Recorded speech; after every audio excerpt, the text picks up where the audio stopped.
जो एक बेहतरीन फाइटर है। वो अपना घर चलाने के लिए सड़कों पर फाइट करना शुरू करता है, लेकिन एक वक्त के बाद उसे मजबूरी में फाइट करनी पड़ती है, वो भी दुनिया के सबसे बेहतरीन फाइटर्स के साथ। कहानी की शुरुआत होती है और हमारे सामने एक मैक्सिमम सिक्योरिटी जेल का दृश्य आता है और यहीं पर हम एक गिरोह को देखते हैं जो अभी बाथरूम की तरफ जा रहे हैं। तभी बाथरूम में हम देखते हैं बून को।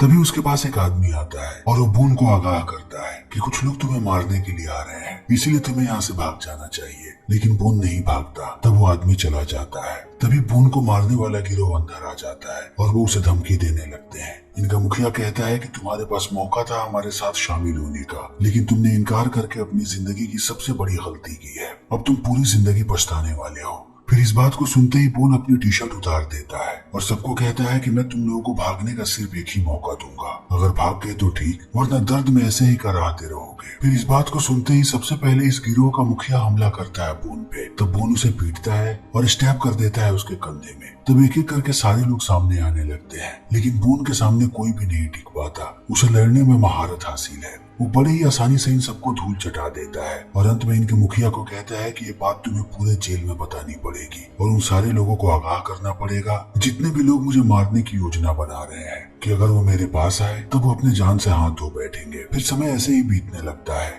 और थोड़े समय के बाद बून जेल से आजाद हो जाता है। तब वो आता है एक होटल में। इस होटल को तमारा नाम की एक लेडी चलाती है। फिर वो बून को ले जाकर के उसका कमरा दिखाती है, लेकिन वो पहले ही उसे आगाह कर देती है कि उसे यहाँ पे किसी तरीके की कोई भी दिक्कत नहीं चाहिए। तब बून कहता है कि मुझे भी कोई दिक्कत नहीं चाहिए, मैं बस यहाँ पे आराम से रहना चाहता हूँ। तब तमारा चली जाती है और बून रात में उस जगह पे पहुँचता है जहाँ पे स्ट्रीट फाइट्स होते हैं। कुछ छोटे मोटे लोग यहाँ पे लड़ रहे होते हैं। तभी थोड़ी देर के बाद यहाँ पे महंगी महंगी गाड़ियां आकर के रुकती हैं और एक गाड़ी से जेम्स नाम का एक आदमी बाहर आता है और दूसरा आदमी जो बाहर आता है उसका नाम है पिनबॉल। पिनबॉल इस मैच का ऑर्गेनाइजर है। जेम्स अपने साथ अपने फाइटर को लेकर के आया है जिसका नाम है हैमरमैन। हैमरमैन देखने में किसी दैत्य से कम नहीं है, इसीलिए वो आज तक अपनी कोई भी फाइट नहीं हारा है। और अब देखते ही देखते फाइट की शुरुआत हो जाती है और हैमरमैन पे दूसरा फाइटर टूट पड़ता है, लेकिन उसकी पिटाई का कोई भी असर नहीं होता हैमरमैन पे। और एक बार जब हैमरमैन उसे मारना शुरू करता है तब वो उसका खात्मा करके इस मैच को जीत जाता है। हमेशा की तरह हैमरमैन आज भी जीत गया। तब पिनबॉल जाता है जेम्स के पास और उसके जीते हुए पैसे उसे दे देता है।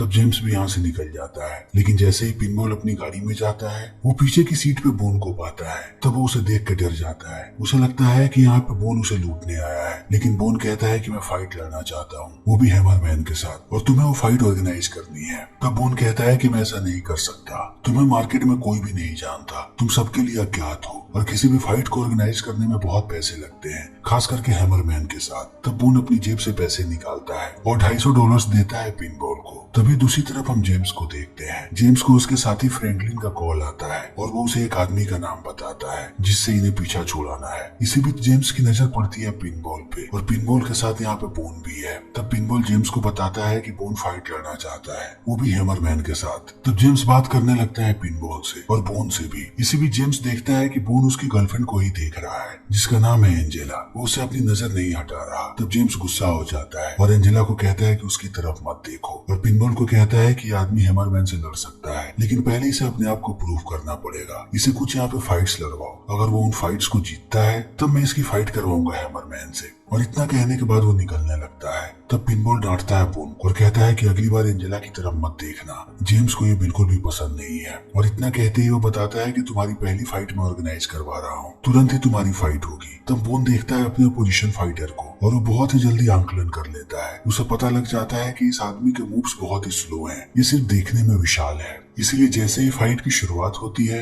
बून उस पर टूट पड़ता है और अपने एक ही 2 वार में मार के गिरा देता है उसे नीचे। तब पिनबॉल भी समझ जाता है कि बून कितना बेहतरीन फाइटर है, इसीलिए वो उसका हिस्सा देता है और कहता है कि शहर से बाहर मैं तुम्हारी कुछ फाइट करवाने वाला हूँ जिससे तुम जल्दी फेमस हो जाओगे। तब जेम्स तुम्हारी लड़ाई करवाएगा हैमरमैन से, फिर हम उसे भी हराएंगे। तभी बून पिनबॉल से पूछता है जेम्स की गर्लफ्रेंड एंजेला के बारे में। तब पिनबॉल बताता है कि एंजेला की शादी हो गई थी और वो प्रेग्नेंट भी थी। तभी जेम्स ने उसके पति को फंसवा दिया एक मर्डर केस में और उसका पति जेल चला गया। तब से जेम्स ने एंजेला को अपने पास ही रखा है। वो उसे दिन भर नशे में धुत रखता है और अब एंजेला को भी नशे की लत लग चुकी है और वो चाह के भी अब जेम्स के चंगुल से बाहर नहीं निकल सकती। तभी हम जेम्स को देखते हैं जो डिनर कर रहा होता है और यहीं पर डेरिल नाम का एक आदमी है जो अपनी गर्लफ्रेंड के साथ आया है। डेरिल वही आदमी है जिसे रास्ते से हटाने के लिए फ्रैंकलिन ने कहा था। तब जेम्स डेरिल की गर्लफ्रेंड को कहता है कि वो गाना बजाए। फिर वो जैसे ही गाना बजाती है जेम्स उठ कर खड़ा हो जाता है। फिर वो अपनी तलवार बाहर निकालता है और यहीं पे डैरेल को मार देता है। तब हैमरमैन म्यूजिक को बंद करता है और जेम्स डैरेल को तब तक मारता है जब तक वो मर नहीं जाता। इसी बीच बून अपने घर वापस आ जाता है। तभी हम जेम्स को देखते हैं जो जाता है एंजेला के पास। वो उसके करीब जाना चाहता है लेकिन एंजेला कुछ भी प्रतिक्रिया नहीं देती। तब जेम्स गुस्सा हो जाता है और कहता है कि तुम मुझे जरा सी भी अटेंशन नहीं देती और इससे मेरा दिमाग दिन प्रतिदिन खराब होते जा रहा है। तभी सुबह में हम देखते हैं तमारा के घर को और बून भी बाहर ही बैठा होता है। इनके साथ एक बच्चा भी रहता है जो बच्चा बाहर के गुंडों से बात कर रहा है। तब तमारा उन गुंडों को डांटती है और बच्चे को अंदर आने के लिए कहती है। फिर बच्चा अंदर आने लगता है। इसी बीच हम जेम्स को देखते हैं जिसके पास एक आदमी आता है और वो बून की फाइट को दिखाता है कि बून एक बढ़िया फाइटर है। तब जेम्स कहता है कि मुझे इस आदमी के बारे में सारी जानकारियां चाहिए, ये कहाँ से आया है और ये क्या चाहता है। तभी हम तमारा के घर को देखते हैं और वो दोनों गुंडे यहाँ से जाने का नाम नहीं ले रहे हैं। तब ये लोग उन पर गुस्सा करने लगते हैं लेकिन उल्टा वो लोग ही इन्हें गालियां देते हैं। तब बून आकर के उनके सामने खड़ा हो जाता है और बून को देखते ही वो दोनों यहाँ से भाग जाते हैं। तभी यहाँ पे पिनबॉल आता है अपनी गाड़ी लेकर के और बून को कहता है कि हमें चलना पड़ेगा। तब बून भी निकल जाता है और ये दोनों जाकर के पहुंचते हैं एक और स्ट्रीट फाइट की जगह पे जहाँ पर दो लड़कियां लड़ रही हैं। इनमें से एक लड़की का नाम है वेरेटा जो बहुत ही अग्रेसिव है और वो एक बेहतरीन फाइटर है। वेरेटा टूट के पड़ती है अपने दूसरे फाइटर पे और उसे तब तक मारती है जब तक वो बेहोश नहीं हो जाती और अंत में वेरेटा इस मैच को जीत जाती है। तभी पिनबॉल जाता है टैटू नाम के एक आदमी के पास। वही आके सारे फाइट्स को ऑर्गेनाइज करता है। फिर पिनबॉल उसे कहता है कि मेरे पास एक फाइटर है जिसका नाम है बून, क्या तुम्हारे पास कोई फाइटर है? तब टैटू कहता है कि हाँ, उसका नाम है शोल्डर। फिर बून और शोल्डर आमने सामने आते हैं और जल्दी ही बून पहचान जाता है कि शोल्डर की कमजोरी क्या है। तब जैसे ही फाइट की शुरुआत होती है एक ही पंच में बून शोल्डर को नीचे गिरा देता है। तब पिनबॉल बहुत ही ज्यादा खुश हो जाता है और वो टैटू को कहता है कि क्या तुम्हारे पास कोई और फाइटर है? अगर तुम चाहो तो 2 फाइटर बुला लो। तब टैटू कहता है कि हाँ, मैं 2 फाइटर्स को बुला रहा हूँ। तब बून कहता है लेकिन बेट डबल होनी चाहिए, अगर फाइटर डबल हैं तो। फिर टैटू भी इस चीज के लिए मान जाता है और 2 लोग टूट पड़ते हैं बून पे। लेकिन बून एक ही किक में पहले फाइटर का काम तमाम कर देता है और दूसरे फाइटर को उठा के नीचे पटकता है और उसी समय उसका हाथ भी तोड़ देता है और दूसरे फाइट को भी जीत जाता है और टैटू को फिर से चैलेंज करता है। तब टैटू कहता है कि इस बार मैं 10 फाइटर्स को भेज रहा हूँ। तब बून कहता है कि वही नियम होगा, फाइटर 10 भेजो लेकिन तुम्हें बेट को और डबल करना पड़ेगा। तब टैटू भी मान जाता है और एक बार फिर से फाइट की शुरुआत हो जाती है। फाइटर्स आते जाते हैं और एक एक करके बून सबका काम तमाम करते रहता है और अंत में जैसे ही टैटू हारता है वो समझ जाता है कि उसे बहुत पैसे देने हैं। फिर वो बंदूक तान देता है बून पे लेकिन बून जल्दी उसकी बंदूक छीनता है और उसकी भी धुलाई करने लगता है। तब टैटू उसके सारे पैसे दे देता है और यहाँ से भाग जाता है। लेकिन अब वेरेटा बहुत ही ज्यादा प्रभावित हो चुकी है बून से, इसीलिए वो बून के पास आती है और उसे अपना नंबर देती है। लेकिन बून वापस आ जाता है और वैसे ही दिन रात फाइट की प्रैक्टिस करते रहता है और एक के बाद एक पिनबॉल उसके लिए फाइट्स ऑर्गेनाइज कराते रहता है। बून हर एक फाइट को जीतता है जिससे ये लोग बहुत सारे पैसे बनाते हैं और बून हर एक जगह फेमस होने लगता है। इसी बीच ये लोग हाई स्टेक्स मैच में भी पार्टिसिपेट करते हैं और बून वहाँ पर भी अपना कमाल दिखाता है। वो एक भी मैच नहीं हारता। लेकिन इसी बीच जब एक दिन बून घर वापस आता है तब तमारा उसके घावों को देख लेती है और उन पर मरहम लगाने लगती है। तब बून उससे पूछता है कि ये सारे बच्चे कौन है। तब तमारा बताती है कि ये सारे अनाथ बच्चे हैं जिन्हें वो 3 साल से पाल रही है। लेकिन जेराल्ड नाम का जो लड़का है वो बस 1 साल पहले ही आया है। फिर तमारा बताती है कि उसे भी टाइची में रुचि है। तब बून उसे मूव सिखाने लगता है। सुबह सुबह जैसे ही तमारा जगती है वो देखती है कि बून वो सारे मूव सिखा रहा है जेराल्ड को। तभी हम जेम्स को देखते हैं जो एक लड़की का पीछा कर रहा होता है क्योंकि उस लड़की के पास कुछ कॉन्फिडेंशियल जानकारी है जेम्स की। वो लड़की गिड़गिड़ाते रहती है लेकिन अंत में जेम्स उसे मार देता है। तभी रोबोटो इस चीज को देख लेता है। रोबोटो भी तमारा के साथ रहता है और जेम्स को ये बात पता लग जाती है कि रोबोटो ने क्या देखा है। तभी वो दिन आ जाता है जब बून और हैमरमैन की फाइट होने वाली है। लेकिन फाइट से पहले ये लोग हैमरमैन को ड्रग्स दे रहे होते हैं ताकि वो और भी ताकत के साथ लड़ सके। और देखते ही देखते अब सारे लोग यहाँ पे इकट्ठा हो जाते हैं और हैमरमैन और बून की फाइट की शुरुआत हो जाती है। हैमरमैन टूट के पड़ता है बून पे लेकिन बून बहुत ही फुर्तीला है। वो बिल्कुल भी हैमरमैन के काबू में नहीं आता। उसके सारे पंचेस हवा में चले जाते हैं। तो बून यहाँ पे हैमरमैन पे हमला करना शुरू करता है। वो एक के बाद एक उस पे पंचेस और किक्स की बारिश कर देता है और अंत में उसे नॉकआउट कर देता है। तब इस चीज को देखने के बाद ज्यादातर लोग चौंक जाते हैं लेकिन पिनबॉल बहुत ही ज्यादा खुश है। फिर वो जाता है जेम्स के पास और बेट के सारे पैसे वापस लेता है। तभी जेम्स आता है बून के पास और कहता है कि तुम एक अच्छे फाइटर हो और मैं तुम्हारी जीत को सेलिब्रेट करना चाहता हूँ, इसीलिए आज रात का डिनर तुम मेरे साथ करो। फिर पिनबॉल और बून दोनों पहुंचते हैं जेम्स के घर पे। तभी बून की नजर पड़ती है एंजेला पे और वो उसे ही घूर रहा होता है। तब जेम्स एक बार फिर से इस चीज को देख लेता है और वो बून को कहता है कि मेरे दफ्तर में चलो। लेकिन बीच में ही जेम्स बोन को बताता है कि उसे एथलीट्स बहुत पसंद है, खास करके फाइटर्स। वो सारे फाइटर्स की रिस्पेक्ट करता है और इतना कहते ही वो अपने समुराई तलवार को बाहर निकालता है। तब बोन उसे बताता है कि उसे तलवार पसंद नहीं है और उसे तलवार चलाना भी नहीं आता। तब जेम्स बताता है अपने बिजनेस के बारे में और वो फ्रैंकलिन के बारे में भी बताता है कि फ्रैंकलिन हथियारों की तस्करी करता है। वो इस शहर का सबसे अमीर आदमी है। उसके पास एक बेहतरीन फाइटर है जो आज तक किसी भी मैच में नहीं हारा। मैं चाहता हूँ कि तुम उसके साथ लड़ो। उस मैच को सिर्फ ऑर्गेनाइज करने में $5 मिलियन का खर्चा है, लेकिन अगर तुम उस मैच को जीत गए तब तुम्हें जिंदगी में दोबारा कभी भी फाइट नहीं करनी पड़ेगी। तुम्हें इतने पैसे मिलेंगे। क्या तुम इस फाइट के लिए राजी हो? तब बोन कहता है कि वो इस बारे में सोचेगा। इसी बीच जेम्स देखता है कि फिर से बोन एंजेला को देख रहा है। फिर वो जाने लगता है एंजेला की तरफ। एंजेला ड्रग्स ढूंढ रही है जिसे जेम्स ने छुपा रखा है। तभी जेम्स जाता है एंजेला के पास और कहता है कि तुम्हें बोन के पास जाना पड़ेगा और चाहे जो करना पड़े उसे फाइट के लिए राजी करो। तब एंजेला भी चली जाती है बोन के पास और उसे कमरे में लेके जाती है, लेकिन बोन जैसे ही उसके करीब आता है वो उस पर बंदूक तान देती है। तब बोन उसे बताता है कि मैं यहाँ पर तुम्हें चोट पहुंचाने नहीं आया। तुम्हारा पति जेल में मेरा दोस्त था और उसने मुझे पूरी बात बताई है, लेकिन अब वो इस दुनिया में नहीं है। मैं तुम्हें यहाँ से बचाने के लिए आया हूँ। ये सारी प्लानिंग जेम्स की थी।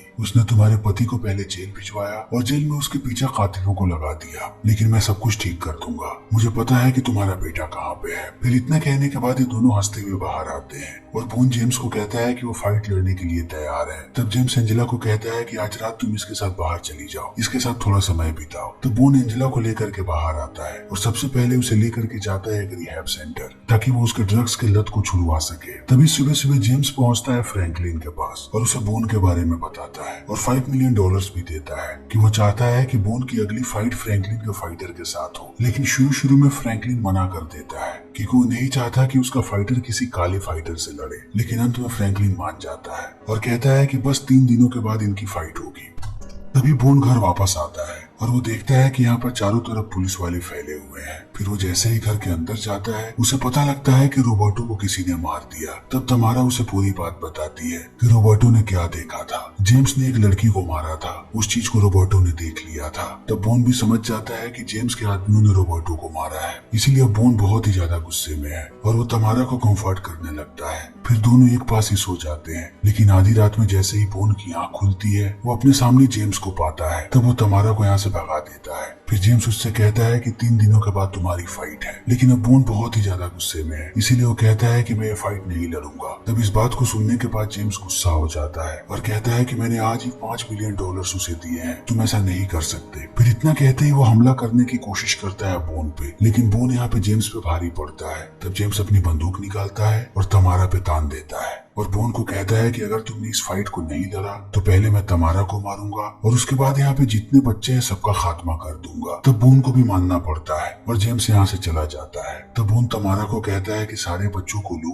और थोड़े दिनों के लिए किसी दूसरे शहर में चली जाओ, मैं तुम्हें जल्दी ही बुला लूंगा। तब इन बातों को सुनने के बाद तमारा भी गुस्सा हो जाती है और कहती है कि जब मैं वापस आऊँ तो मैं नहीं चाहती कि मैं तुम्हें यहाँ पे देखूं। लेकिन अब जेम्स बहुत ही ज्यादा गुस्से में है क्योंकि बोन ने एंजेला को वापस नहीं किया है, इसीलिए वो अपने आदमियों को कहता है कि बोन तमारा सबको मार दो। तभी हम देखते हैं हैमरमैन को जो जाता है पिनबॉल के पास और उससे पूछने लगता है कि बोन कहाँ पे है, लेकिन जब वो नहीं बताता तब हैमरमैन उसे मारने लगता है। लेकिन ऐन वक्त पे यहाँ पे बोन आ जाता है और वो एक एक करके सारे लोगों का खात्मा कर देता है। इसी बीच हम जेम्स को देखते हैं जिसे एक लड़की बताती है कि एंजेला एक रिहैब सेंटर में है और इस लड़की को ये बात इसलिए पता है क्योंकि ये भी उसी रिहैब सेंटर में है। तब जेम्स अपने आदमियों को भेजता है उस रिहैब सेंटर में और कहता है कि एंजेला को मार दो। लेकिन वो लोग जैसे ही एंजेला को मारने जाते हैं उन्हें बिस्तर पे पिनबॉल मिलता है जो उन पे बंदूक तान देता है, लेकिन टेडी हमला करने लगता है पिनबॉल पे। तभी यहाँ पर फिर से बोन आ जाता है और वो एक एक करके सबको मारता है। इसी बीच जेम्स कॉल करता है टेडी को। तब उसका कॉल बोन उठाता है और जेम्स समझ जाता है कि बोन ने टेडी को भी मार दिया। फिर वो बोन को समझाता है कि ये सब कुछ ऐसे ही चलता रहेगा, लेकिन अगर तुम्हें इन सारी चीजों को खत्म करना है तब अपनी आखिरी फाइट को लड़ लो, मैं तुम्हें लोकेशन भेज रहा हूँ। फिर बोन भी पहुंच जाता है लोकेशन पे। तब उसे वहाँ पे फ्रैंकलिन और जेम्स नजर आते हैं। उसके साथ साथ यहाँ पे शहर के सबसे अमीर लोग हैं जो इन पे पैसा लगाने वाले हैं। तब जेम्स बोन को कहता है कि अगर तुमने फाइट को नहीं लड़ा तब मैं तुम्हें मारूंगा, तमारा को मारूंगा और एंजेला को भी मरवा दूंगा। तब बोन कहता है कि मैं तुम्हें मारने वाला हूँ क्योंकि तुमने मेरे दोस्त डैनी को मरवाया था। तब जेम्स इन सारी चीजों को कबूल कर लेता है कि उसी ने रोबर्टो को मारा है और उसी ने डैनी को भी मारा है और उसे ये बात पता नहीं होती कि बोन इन सारी चीजों को रिकॉर्ड कर रहा है और रिकॉर्ड होते ही वो वीडियो भेज देता है पिनबॉल के पास। तब पिनबॉल इस वीडियो को भेज देता है पुलिस वालों के पास। तभी यहाँ पे फ्रैंकलिन का फाइटर आ जाता है जिसका नाम है प्राइज, और प्राइज आते ही बोन को कहता है कि मैं तुम्हें कुत्ते की मौत मारूंगा। फिर देखते ही देखते इनके फाइट की शुरुआत हो जाती है। ये दोनों एक दूसरे पे टूट पड़ते हैं। बोन को एहसास होता है कि प्राइज एक बहुत ही बेहतरीन फाइटर है, उसमें गजब की फुर्ती है, लेकिन बोन जानता है कि उसके पास गजब की ताकत है। तब वो अपने ताकत का इस्तेमाल करता है और प्राइज की धुलाई करता है। फिर जब सबको लगता है कि बोन प्राइज को हराने वाला है, तब बोन हार मान जाता है, यानी कि अब प्राइज इस फाइट को जीत गया है। तब इस चीज को देख करके सारे लोग परेशान हो जाते हैं और वो समझ नहीं पाते हैं कि आखिर बोन ने ऐसा क्यों किया, वो जानबूझ के क्यों हारा। बोन ने यह सब कुछ इसलिए किया ताकि जेम्स के सारे पैसे खत्म हो जाएं।